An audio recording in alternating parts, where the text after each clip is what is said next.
So my motivation comes from the notion that if there are that many more communities out there to share in, as a family, to share in life, to experience life with, then like, why would we ever want to be apart from that? And why not move towards it with everything that you've got? So, yeah, I kind of run towards the thought of cosmic community, like with reckless abandon, because it's beautiful. It's so beautiful. CE5, or Close Encounters of the Fifth Kind, is shorthand for the act of humans initiating contact with ETs through some simple protocols that anyone with an open mind and pure intent can do. The CE5 initiative is a revolutionary global movement that is growing every day. This show is your personal invitation to join this movement and discover contact for yourself. Those who engage in CE5 are cutting-edge ambassadors to other worlds, ambassadors of a new earth, ambassadors of hope. My name is Andre Cardoso, and this program shares the personal stories of CE5 ambassadors from around the world. Today we'll hear from Dana Valley. Dana is a CE5 ambassador who lives in Western Canada. She has been involved in the CE5 initiative for some time, organizing fieldwork expeditions with groups, and developing her skills as an ambassador and facilitator. In our interview together, Dana shares some of the core aspects of the CE5 protocols. She shares what it's like to experience contact in some of the different forms it takes, and also why CE5 is so powerful and important at this time. Since CE5 has a deep meditative and spiritual component to it, I started the interview by asking Dana about her spiritual background and her exploration of higher states of consciousness leading up to her involvement in this initiative. I think as a kid, I started off in life with big questions. Like one of my earliest memories is being 4 years old, walking with my parents down the sidewalk, down our street, an evening walk. And just this thought of like an empty space filled my mind. And I kind of pictured the stars, the cosmos a little bit, but it was more just like, what is that? And I said out loud, I asked my parents, like, Mom, Dad, if we weren't here and like the earth weren't here and, nothing was here, what would there be? Like, what would there be? And I asked, would it just be air or would it just be stars? Like, what would there be? And then they looked at me and they kind of laughed and they were like, you'll understand when you're older. And I mean, I wasn't even in school yet, and I was already asking about, consciousness, like, what is it? So I think that was probably the beginning of my spiritual journey. And I remember being like, little moments in Sunday school, just really deeply intuitively knowing that that wasn't kind of it. That wasn't the end of the story. Someone just telling me what spirit is. And then through my life, I have done a lot of seeking and have integrated a lot of the Holy Bible, the Jesus teachings, integrated that, practiced Christianity for a time and then kind of moved away from it, but I really took from that a sense of the Holy Spirit, a sense of that spirit that moves through all living things with grace and unconditional love. And the unconditional love, the message of Jesus, that's integrated in what I practice today. But I moved on and moved into taking Buddhist meditation courses in Vipassana, which really laid the foundation for my sort of cosmic consciousness, just really sinking into 10 days of total silence. And in that time, I learned how to remote view kind of I mean, it might be astral travel, what I was doing, but just kind of moving around with my consciousness without, like, sort of out of the body, outer body kind of exploration. And then what I've come to more recently, for more practical reasons, so that I could learn how to kind of move energy around, I came to shamanic medicine ceremonies. I had a lot of opportunities to engage with plant medicine, but for some reason it never really called me. But then when I learned about people who were practicing shamanic ceremonies for healing, that really kind of called me. And so I found a teacher, a well-known shamanic medicine practitioner. And so I'm learning how to engage with the spirit world through those practices for healing purposes. Healing of individuals and healing of also the earth. Yeah. And how did you first become acquainted with the concept of CE5 or human initiated contact with extraterrestrials, which is right. Yeah. So all my life I was kind of like a bit of a cynic, a bit of a skeptic, almost kind of like I hit this point in my life where I was almost moving into like nihilism, kind of like after religion kind of a state, even though I was never incredibly religious, but I kind of hit this wall where I really cleared myself of systems, the belief systems and all that. And I think it was my 30th birthday, I decided I had this goal where I was like, I'm going to learn to meditate. I just felt this call, like, to come back to, my essence. And so I did. I lay down on my floor on my 30th birthday, and I did. I got there. I got to this place, an altered state of consciousness, and I was full of joy, full of love. I think from that opened my eyes. It changed how I felt. People were commenting that there was a change in me, and it really, the glow kind of that experience trailed off over the course of a few months. So that was kind of like my aha moment. I turned a corner at that point. And then, anyway, as I was saying, I was a bit of a skeptic. And one night I was trying to decide what to watch on TV with my partner at the time. And he's like, aliens on the moon. And I was like, I'm not watching aliens on the moon. No way, like, no aliens. Like, I was not interested in anything that smelled like conspiracy theory, ghost stories, and nothing like that. Even like the kinds of voices, the narrators on those shows where they're like, aliens on the moon, and they're like really inciting that kind of energy, fear energy. I was like, no way. But he was like, no, and he pushed it. And so we ended up watching it, and I thought, oh, I'm going to go do something else. But sure enough, something caught me on there, and I can't remember what it was. It might have been a NASA photograph or some kind of a government document. But there was something that really, my rational mind and my scientific mind just, it clicked. And I knew in an instant that this is not a lie. Like, it just sort of pierced me, the notion that this is possible. And when that happened, I just it was like, I felt everything in me like shift. And that was sort of like the quake that started it all, where my actual mind realized that ETs are real. And if that's the case, then whoa. And that led into this huge period of like dealing with the cognitive dissonance and it was like chiropractic in my life, just it really broke things apart and in me and everything. But it was exciting.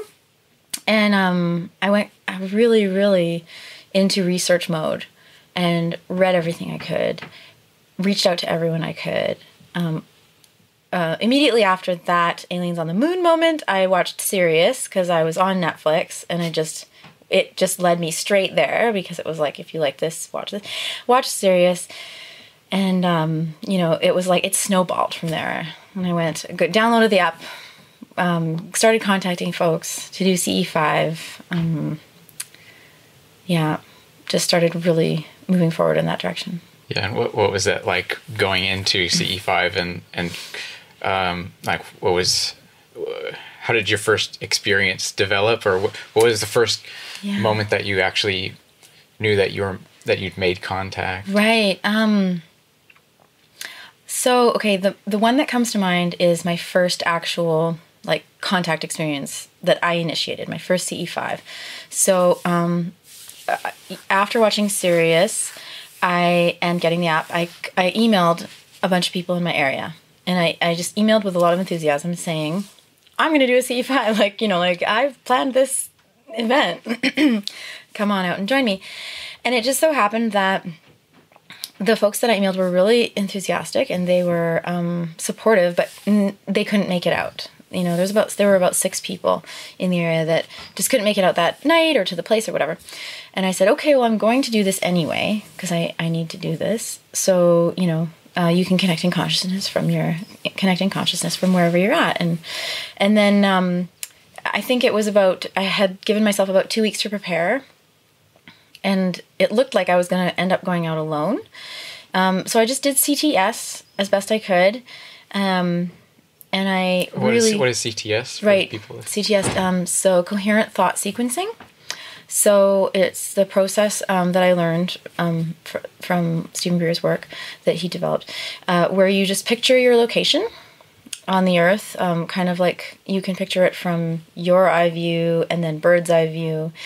And you kind of just pan out in your mind's eye and then also come back in. And that's kind of how I do it. I'm not sure how everyone else does it. But then you just sort of use your mind's eye to kind of show like a zoom in and zoom out your location. And then I sort of sent an image of myself and what I'd be kind of wearing or doing and just really energetically putting that strong intent to have contact out there.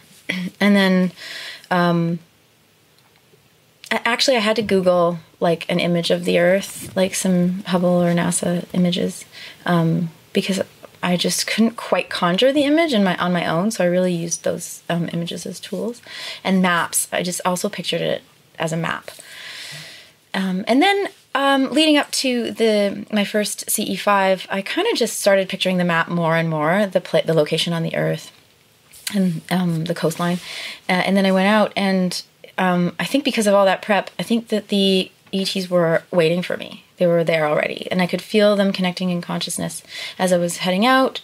And then when I got there, 2 craft appeared. Well, one appeared at first, a kind of a golden orange light craft, really at the horizon line. Like I was looking out at the ocean, and it was dusk, and it just sort of popped in, and then it turned into 2. One kind of emerged out of the other above it. It could have been sort of like a portal where two phased in out from the same spot, or maybe it was just the way that I was seeing things. But anyway, one became 2, and then the one above kind of moved in a curve to come down to sort of the 9 o'clock position. And then it recombined. So they sort of did this little dance where one orange, yellow, golden kind of orb moved up and then around, and then they kind of went back into one, and they just stayed there and hovered sort of in the same position in the night sky as the moon was, just above the horizon, for quite a while. And my magnetometer was going off, and I also received sort of the face of the being that was kind of I was interacting with. And it wasn't perfectly clear, but I could see the outline of this face, and it was it was a serious face. It was like, hello. So there was that. And then I stayed connected in consciousness with that craft for about 24 hours afterwards as well. I could feel them above my car as I was driving home the next day because I was camping out.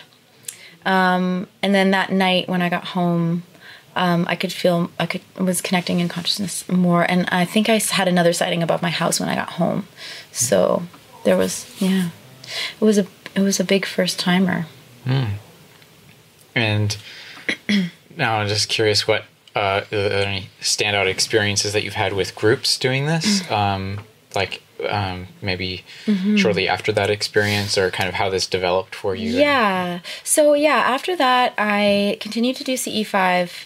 I was kind of like wild. I was just kind of like doing it every day, like just cause. Like I had this spot out in the grass, and I was just really, and I was having experiences that, each time new, and I felt like it was a bit of a school. Like I was learning about the different ways that you can sense and pick up.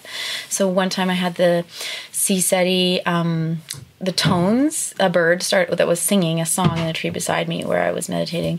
Its song turned into the actual tones that we put out at CE5, and it was very like that distinct, and it became louder. Wow.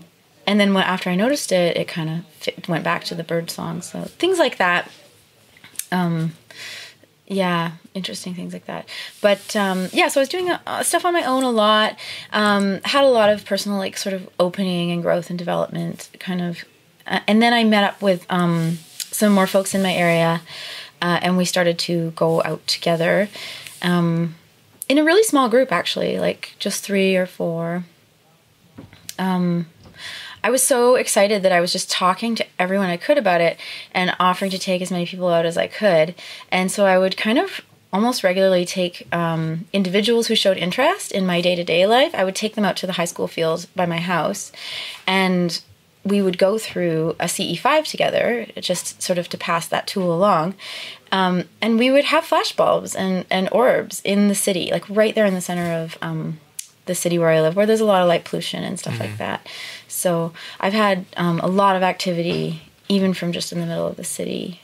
Could you describe just briefly what you mean by flashbulb? Or Right, yeah. So just those real casual CE5 training kind of experiences that I described from one, like between me and a friend. We would lie down on the grass and just kind of be facing up, and we would close our eyes and follow along to one of the meditations on the app.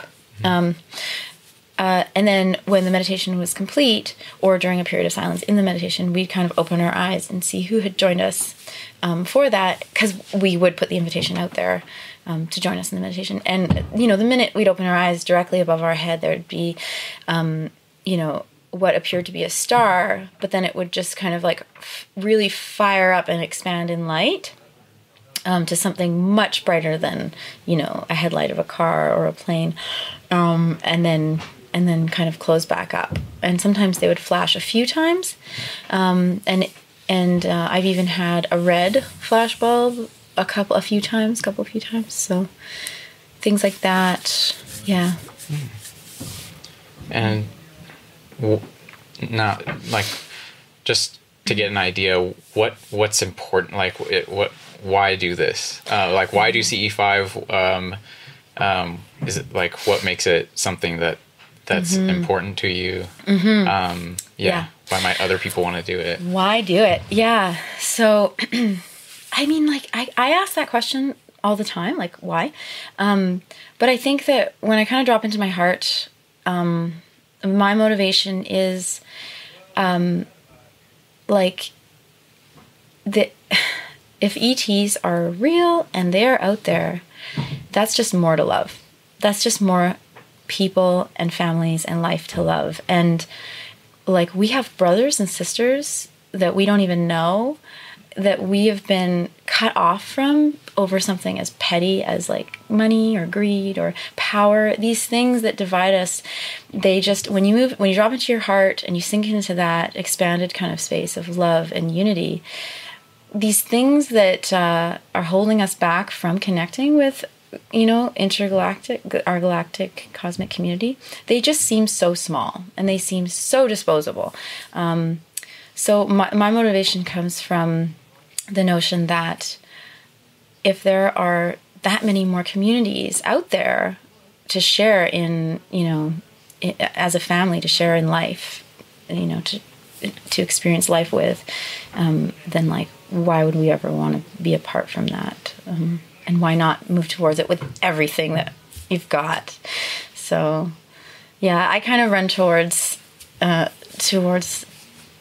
thought of cosmic community, like with reckless abandon, because it's beautiful. It's so beautiful.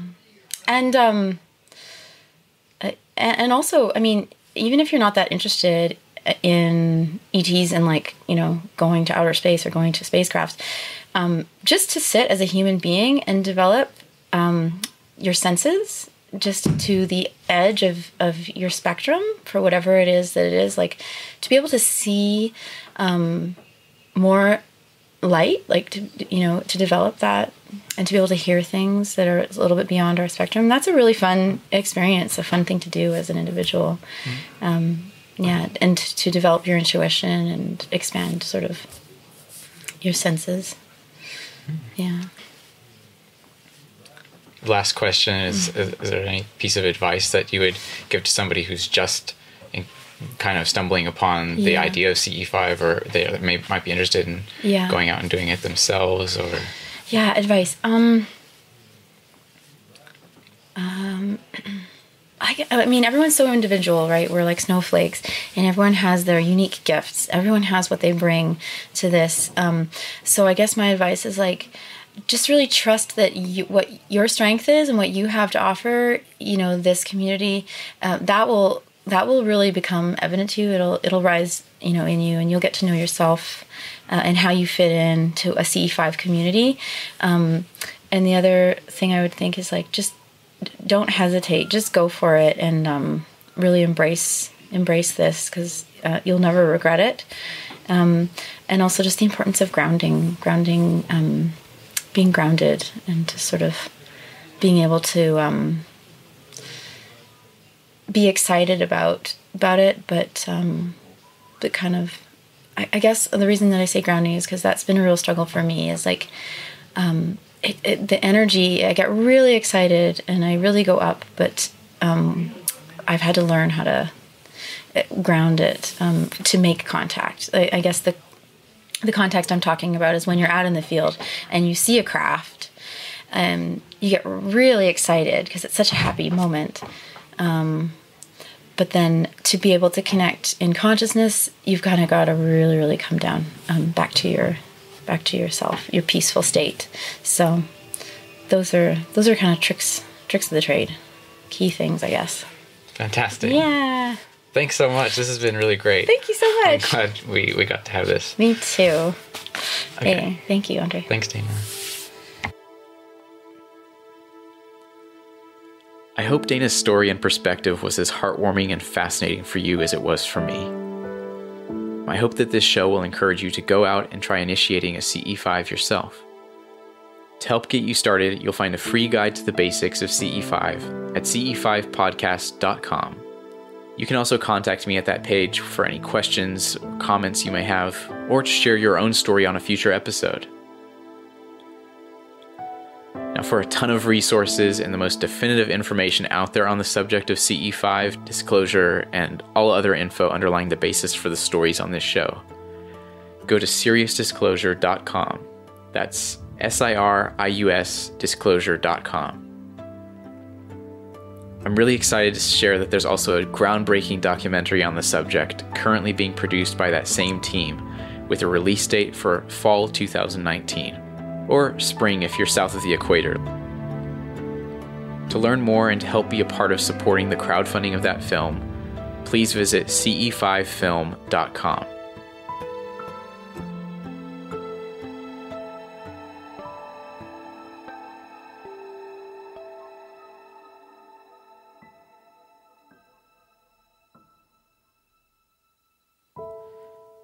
This show is a real passion project for me, and it's independently run and produced without any paid advertising.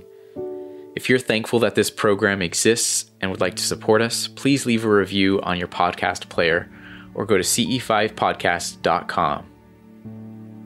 I'm Andre Cardoso. Thank you for listening to Ambassadors of Hope. Peace and love.